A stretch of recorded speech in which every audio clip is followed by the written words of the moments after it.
Hi again then guys, and welcome to the 55th episode of Weekend Warriors on Gran Turismo in particular, and this review series is for the very broad overarching category of sports cars, and within that class of course you've got multiple subcategories of convertibles, 2+2 coupes, luxury coupes like Jags, Astons, Mercs, Beamers, and this is one of those. It's a big luxury 2+2 seater, and I don't know about you guys, but this particular vehicle, the BMW 840Ci, which incidentally has only ever been featured on Gran Turismo 2, never before or since in the Gran Turismo franchise, kind of has this strange, unique quality to it among the BMW lineup, in a very similar way, I would say at least, to the BMW Z8 and also the Z1, and that is that I would call this something of a unicorn car.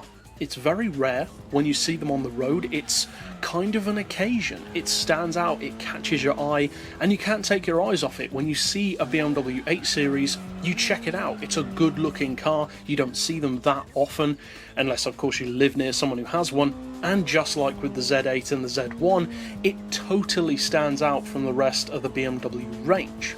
And I would personally say that BMW doesn't really have a car like this anymore. That vehicle that just goes above and beyond basically a mainstream luxury coupe, your BMW 3 Series, your Mercedes CLKs, and really takes it to the next level. Not even the BMW 6 Series feels as special as this one does. I would personally love to see a modern interpretation of the 8 Series with that kind of quirky, squashed styling that this vehicle has. Personally, the design of this car, from the front end in particular, has always reminded me of a shark, and there are a couple of different Beamers which do that for me. The Z4, in particular, in its first generation, has a very shark-esque appearance.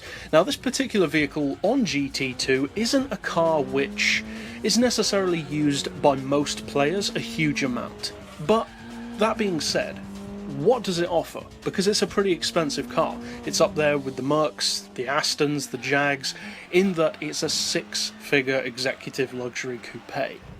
So for 105,000 credits, what do you get? Because that's a lot of cash to pay out. Well, as far as the engine, it's got a 4.4 litre naturally aspirated unit, it's rear-wheel drive as you'd expect, and even in fully tuned form, it actually doesn't have as impressive a spec as you'd probably hope that it would. I was personally expecting the car to maybe have around 600 or maybe 550 horsepower when it's all said and done. It doesn't, it has 415, and that's fully tuned, because in stock form it has under 300 horsepower, which is kind of surprising given how expensive the car is, but that's what you get. As far as torque, it puts out 385 foot-pounds, and although it is a naturally aspirated engine, it's not an overly high revving one. Peak power is only at 6500 RPM, peak torque is at 5100, so not overly extreme. But at the same time, that's not necessarily a bad thing. It means that that power is accessible, you don't have to work the engine too hard, and you've always got that torque there when you need it. Now, the most potentially damning thing, in effect, for this car is actually the weight. It's very, very heavy. Even after stage 3 weight loss, this thing still weighs an incredible 1,686 kilos. That's 1.7 tons.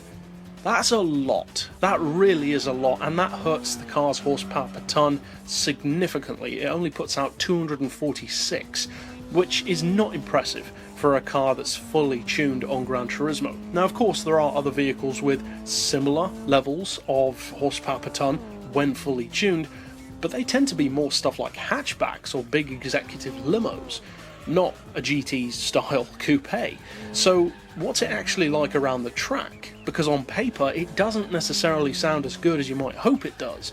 So at the end of the day, is the 8 Series just a pretty face, or can it actually back up the visual potential and the price potential that you'd hope that it has? Well, thankfully, yes it can. Because the top-end performance, although not remarkable, is certainly more than good enough for most tracks. You can easily get it up around 150, 160 miles per hour. The acceleration is actually pretty good, but in particular, The handling is deceptively good on this car. For a vehicle that weighs 1.7 tons, it has remarkably good handling. Very good. In fact, outstanding for a car that's so heavy. It's fun, it's smooth, and it does not feel like a 1.7 ton machine. In the broad scheme of things, it's not necessarily the most useful of GTs, certainly not the best value. There are quicker cars for less money, but if you would like to give one of the rarest Beamers ever featured on Gran Turismo a chance, you won't necessarily be disappointed by it. It's a pretty fun car. But that's it for this pick overall. I'll see you guys next time, and as always, thanks for watching.